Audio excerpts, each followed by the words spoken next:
Excelências, senhoras e senhores, Ladies and gentlemen, let me request members of the Africa, all delegations. I did make an invitation, not just to the committee, but all the delegations from Africa Union, all the leaders of they can remain. Pois é, está assim encerrada a 7ª Cimeira União Africana, União pouco as declarações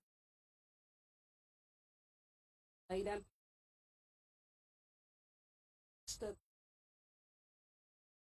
farsa a Europa busca de soluções para não apenas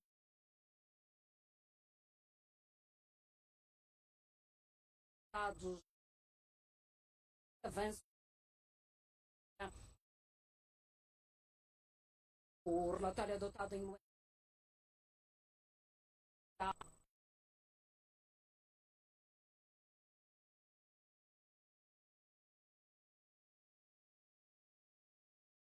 nem de dar esforços para garantir a paz e segurança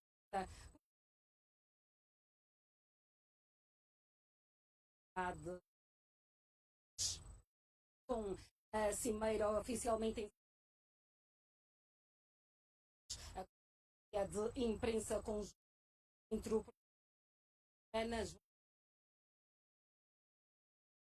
Costa Ana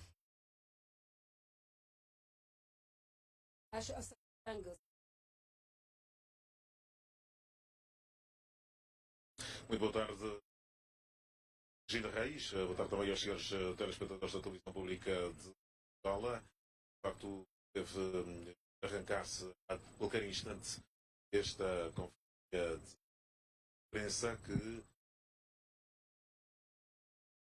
purgar-se eventuais zonas cinzentas para os jornalistas, para os diferentes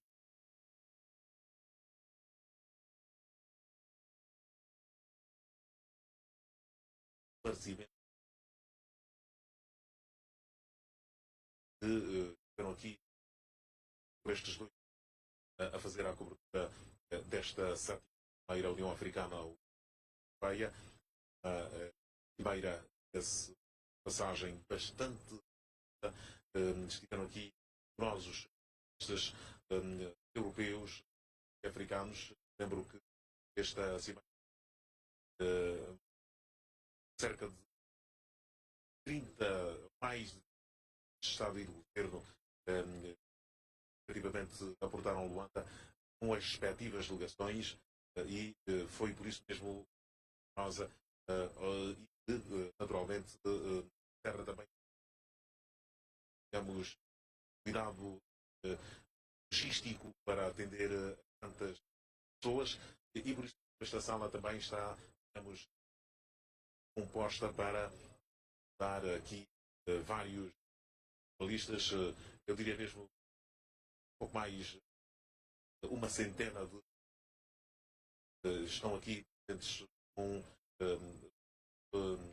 desejo de captar-se com melhor imagem, melhor fotografia para dar-se estes acontecimentos em torno da cimeira para os respectivos países. Uma conferência de imprensa que vem naturalmente tornar mais clara a dinâmica de líderes políticos, bem naturalmente da sociedade civil e dos empresários que estiveram aqui em Luanda e que estão aqui ainda em Luanda no quadro desta feira e daí agora o movimento que divisar para o melhor lugar, para o funcionamento aos líderes da Ghana e da União Europeia que estarão aqui acima deste lugar para efetivamente darem a voz e fazerem os esclarecimentos forem efetivamente necessários aos jornalistas que, como disse, estão aqui efetivamente concentrados em grande. Ora, vale a pena referir o facto de esperar-se que efetivamente se faça um balanço que venha da União Africana, do Presidente do Conselho Europeu, Presidente da Comissão Africana, para uma síntese política de projeção da estratégia para os próximos 5 anos, para os próximos 5 anos, como ficou patente no curso de encerramento da Comissão do Presidente do Conselho Europeu, António Costa, ao longo da intervenção conjunta, vai ser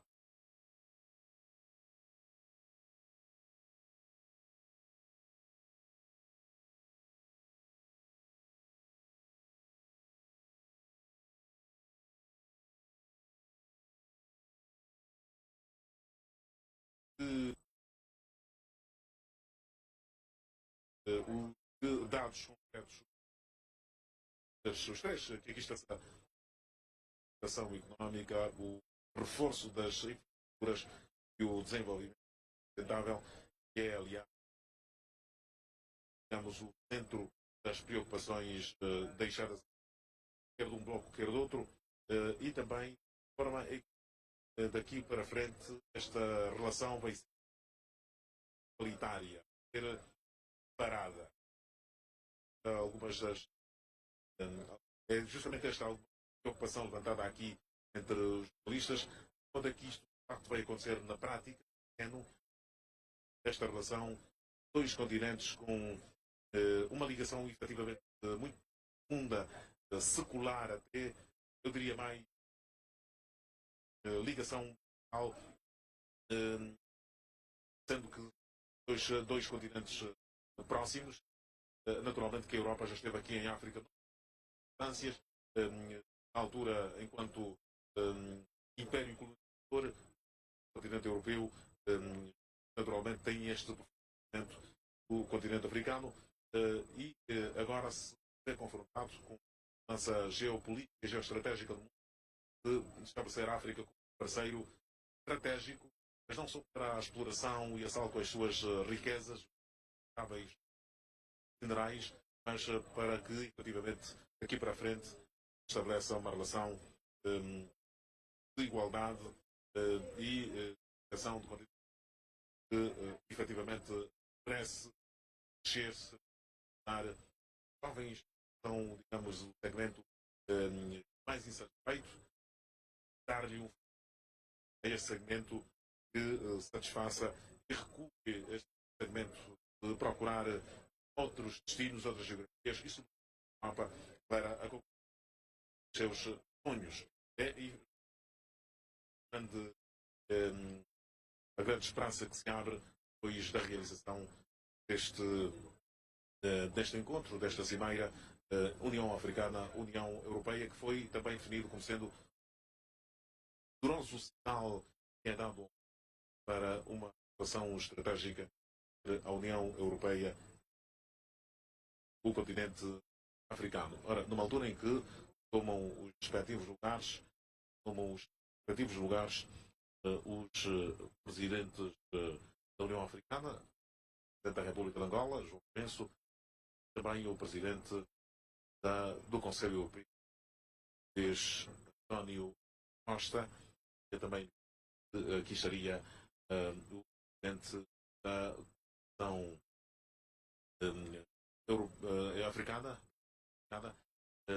Vamos aguardar a composição desta mesa, depois aí sim acompanharmos as declarações que vão ser feitas, quer pelo Presidente da República de Angola e Presidente da União Africana, João, quer pelo Conselho Europeu, António Costa, sendo que foram as duas entidades co-presidentes deste encontro de Luanda, que vai definir o ato da relação entre o Bloco Europeu e o Bloco africano. Ora, a todo instante, então, será dado com as devidas aspas largada para questões que são naturalmente esperadas com ansiedade do grupo de jornalistas aqui presente e depois, naturalmente, acompanhar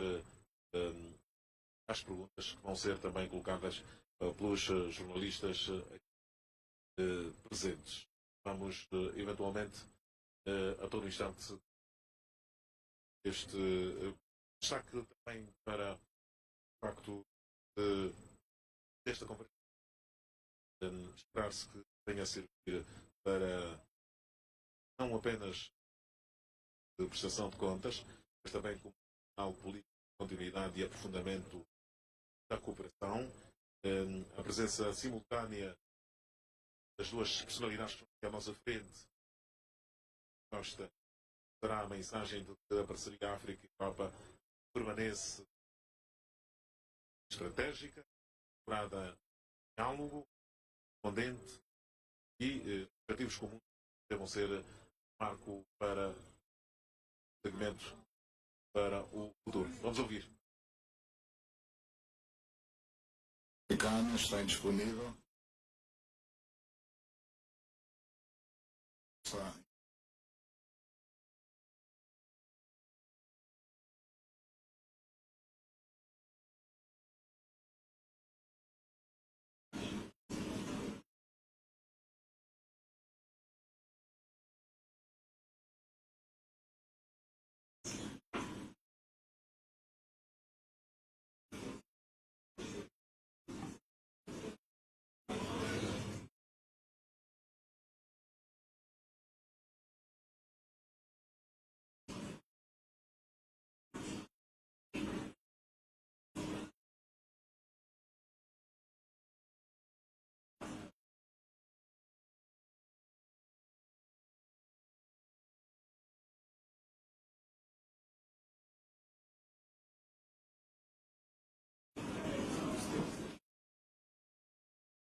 Distintos membros da imprensa,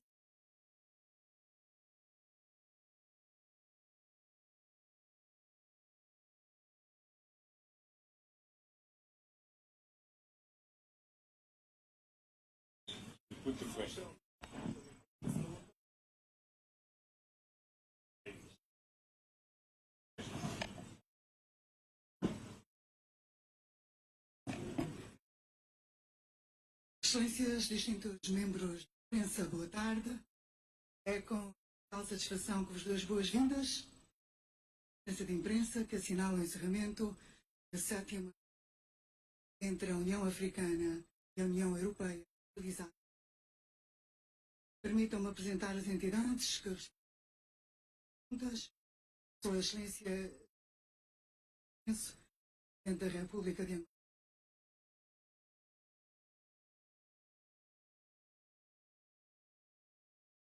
Solicito que guardem as perguntas.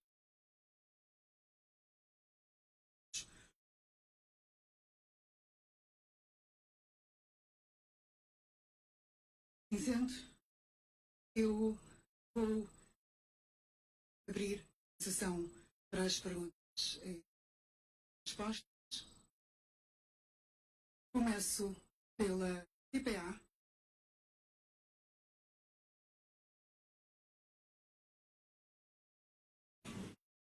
TPA. Boa tarde aos dois presidentes. A minha questão é a seguinte, e pode ser respondida por ambos. Que garantias os países africanos podem ter que os europeus, antigos colonizadores, não vêm agora para a África numa perspectiva neocolonialista para acederem aos minerais críticos e outros infindáveis recursos que tornam a África bastante atrativa, mas sim agora para o estabelecimento de uma parceria efetiva e igualitária. Muito obrigado. Bom, eu penso que a melhor garantia é a confiança criada ao longo dos anos, particularmente ao longo dos últimos 25 anos, desde a altura em que se estabeleceu esta parceria estratégica entre os dois continentes. Portanto, existe confiança e na base desta mesma confiança, portanto, em princípio consideramos haver garantias de sucesso desta cooperação entre os dois continentes. Eu gostaria de acrescentar que esta confiança assenta também em projetos concretos. A visão que temos é que o maior e melhor recurso que a África tem é o seu capital humano, é o seu talento e é a sua juventude. Nos próximos anos até terão no mercado de trabalho no conjunto do continente africano 800 milhões de pessoas. Isso significa que temos aqui uma oportunidade extraordinária de que a África se desenvolva não só com base nos seus recursos naturais, que são essenciais para a transição energética ou para a transição digital, mas que a África continue a atrair investimento para se industrializar, para transformar no território africano esses recursos naturais, para que o valor acrescentado se gere e fixe aqui em África, para que os empregos criados e fixem aqui em África e fixem aqui o talento da juventude africana. E é essa a visão, parceria que a União Europeia tem com a União Africana e que os Estados europeus têm com os Estados africanos. Como sabe, as empresas europeias são o primeiro investidor aqui em África e estamos convencidos que a criação da área de comércio livre no continente africano vai potenciar esse desenvolvimento e os investimentos que temos estado a fazer, com base da iniciativa do Global Gateway, quer em infraestruturas fundamentais para os corredores de desenvolvimento, seja na formação profissional, seja no investimento em áreas industriais extremamente críticas, como as vacinas, serão essenciais para garantir que esta parceria será desenvolvida numa base de mútuo interesse, não numa lógica extrativista, como ocorreu em séculos anteriores. Muito obrigada. Ansa.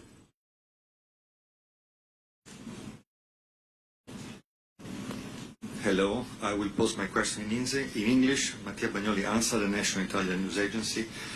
Mr. Costa, you said that today negotiations were focused on multilateralism and that Europe and Africa, and I quote, are pushing for a stronger multilateral order, one that protects the United Nations Charter, reinforces the rule-based approach, unquote.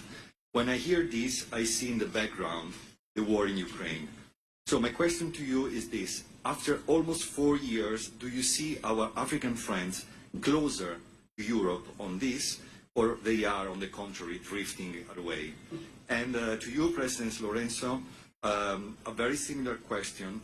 Russia is pushing hard in Africa, advancing its own narrative and interests. Is Africa willing to support Europe on the Ukrainian war, or do you see this an issue that you don't want to be involved? Thank you.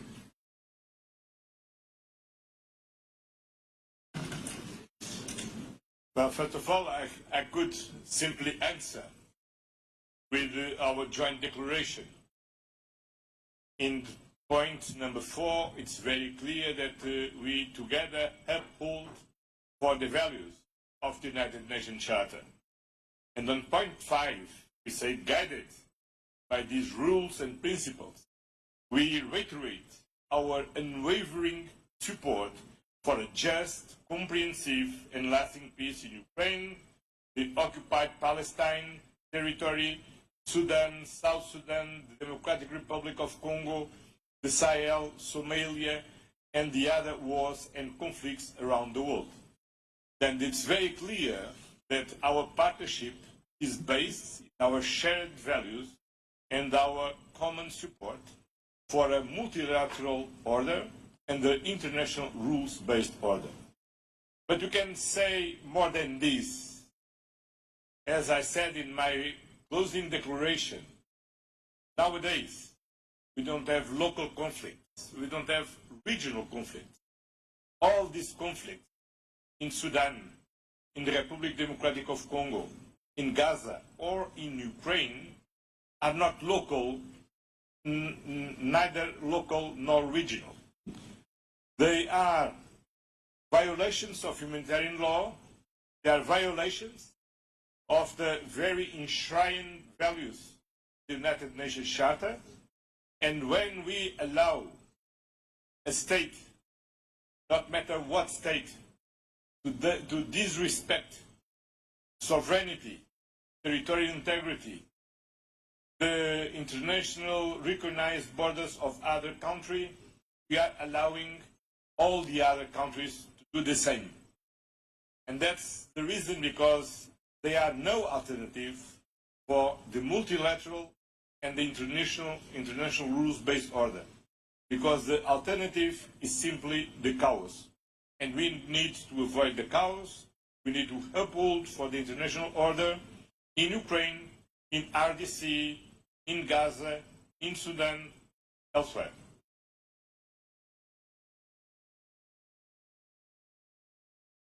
Bom, com relação à sua pergunta, é importante dizer-se que, enquanto os nossos países africanos ainda estavam colonizados por algumas potências europeias, o principal país que nessa altura se levantou em nossa defesa, em nosso apoio e contribuiu para que pudéssemos alcançar as nossas independências foi, sem sombra de dúvidas, a Rússia, na altura com outra configuração, outra designação. Portanto, ainda era a União das Repúblicas Socialistas Soviéticas, foi a potência que, no quadro da Guerra Fria, ajudou os nossos povos a se libertarem do colonialismo europeu. Com todo tipo de ajuda, fornecimento, equipamento, armamento, equipamento militar, formação dos nossos homens, até que finalmente todos nós alcançamos as nossas independências. E os povos africanos que beneficiaram dessa ajuda estão eternamente gratos à Rússia por este apoio dado. Porque não há para nenhum país nada que esteja acima da sua liberdade, acima da independência nacional e da soberania dos povos. Com relação aos dias de hoje, ao facto de a Ucrânia ter sido atacada, ter sido invadida e parcialmente ocupada, a África defende a justiça, defende princípios, e por defendermos a justiça e princípios, nós defendemos, a exemplo do que se passou conosco, o direito à independência, o direito à soberania, o direito à integridade territorial da Ucrânia. Muito obrigada. Desculpe, Sr. Presidente, se eu interrompi. Terminei. Obrigada.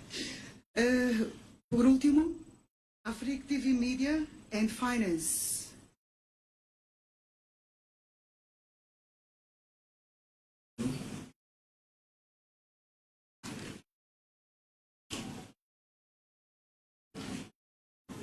Thank you very much. I have a question for President Antonio Costa and also a question for President João Lourenço. That is the same question. So, right now, we just want to know in Africa what economic and political lesson should we take away from this 7th meeting between the European Union and African Union? Thank you very much. From my point of view, the lesson is very simple. We will continue to work together for peace and prosperity through multilateralism. Bom, nós consideramos que a grande lição que sai não apenas desta cimeira, como das anteriores, é o valor que nós prestamos, que nós damos à parceria entre os diferentes blocos. Portanto, quando vivemos hoje num mundo em que existe uma confrontação que vai ao extremo, portanto, levando até a guerras, o exemplo que pretendemos dar com estas cimeiras é que, em vez da confrontação, nós preferimos a parceria. Portanto, só a parceria que vai ajudar os nossos países a se desenvolverem e a criarem melhores condições de vida para os nossos povos. Portanto, nós estamos a dar o sinal contrário àquele que, infelizmente, estamos a ver ultimamente no mundo, em que o unilateralismo está a procurar suplantar o multilateralismo. Portanto, estamos a dar a indicação de que o caminho a seguir é defender o multilateralismo. Muito obrigada. Antes de terminar, Sr. Presidente do Conselho Europeu, António Costa, queria inicialmente fazer uma declaração a como foi dito. Deixa assim, já não. Muito obrigada. Assim damos por terminada esta conferência de imprensa. We thank the members of the press for their presence and coverage. With this, we formally conclude the press conference of the African Union European Union Summit. We wish you all a good continuation and a safe return. Thank you. Thank you. Muito obrigado mais uma vez ao Presidente João Lourenço, à Angola, pelo excelente acolhimento e organização desta sétima cimeira. Vamos nos esforçar para daqui a 3 anos conseguir corresponder. Muito obrigado, Sr. Presidente. Igualmente, eu só tenho a agradecer a participação de todos os Estados-membros, quer da União Africana, quer da União Europeia, que com o seu contributo, portanto, fizeram desta 7ª cimeira uma cimeira de grande sucesso. Muito obrigado. Muito bem.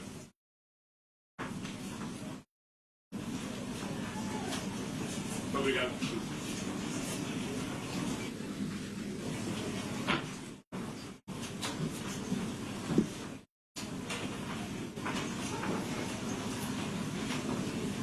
A fechar esta transmissão em direto. Deste modo termina a 7ª Cimeira União Africana-União Europeia, com a adoção de uma declaração final e a reafirmação de parcerias concretas entre a África e a Europa, em que os líderes deixam a capital angolana com compromissos claros para a paz, segurança, mobilidade e o desenvolvimento sustentável. Da nova marginal testemunhamos este marco histórico que reforça, portanto, Angola como palco de decisões estratégicas e esperança de um futuro de prosperidade para todos. A partir da nova marginal, despedimos-nos. Muito boa tarde e até uma próxima. Boa tarde, Regina Reis. Seguimos com a página internacional. No Sudão, os paramilitares das Forças de Apoio Rápido decretaram uma trégua unilateral de 3 meses, um dia depois de o exército rejeitar uma proposta internacional de cessar-fogo. O grupo paramilitar Forças de Apoio Rápido anunciou um cessar-fogo unilateral em resposta aos esforços internacionais, especialmente à iniciativa do presidente norte-americano Donald Trump e dos mediadores. O cessar-fogo é visto com cautela por parte da comunidade internacional, uma vez que o grupo já havia aceitado tréguas anteriormente, mas sem sucesso. O conflito, que se iniciou em abril de 2023, opõe os paramilitares ao exército sudanês e já causou milhões de mortes e um desastre humanitário. O conflito, marcado por denúncias de atrocidades contra ambos os lados, deixou dezenas de milhares de mortos e forçou o deslocamento de milhões de pessoas, afundando o país no que a ONU classifica de pior crise humanitária do mundo.